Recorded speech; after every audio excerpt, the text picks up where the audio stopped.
আর ওই ছোট শিশুটাকে হত্যা করছি, ও অনেক বড় জালিম হবে এলাকা, তার ফিতনায় এলাকাবাসী তটস্থ থাকবে, সে তার মা বাবাকেও জাহান্নামে নেবে। এজন্য আল্লাহ তাআলা আদেশ দিয়েছেন আমাকে, আল্লাহর আদেশে আমি তাকে হত্যা করেছি। মুসা আলাইহিস সালাম বললেন, তাই তো, এটা তো অনেক ভালো কাজ করছেন। তাইলে তো বলতেছে, তাহলে ওইটা বলেন, খাবারও দিল না, এত কৃপণ, এদের দেয়াল কেন ঠিক করতে গেলেন আপনি?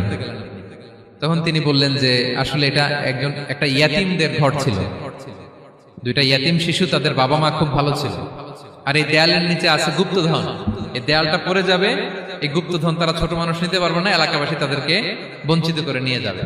আমি দেয়াল গড়ে দিলাম যাতে করে তারা যখন প্রাপ্তবয়স্ক হয় নিজেদের সম্পদ নিজেরা বুঝে নিতে পারে। সুবহানাল্লাহ বিহামদি। এগুলো তো আমি বুঝতে পারি নাই। তো এই ছিল খুব সংক্ষিপ্ত পরিসরে মুসা আলাইহিস সালাম, খিজির আলাইহিস সালামের ঘটনা।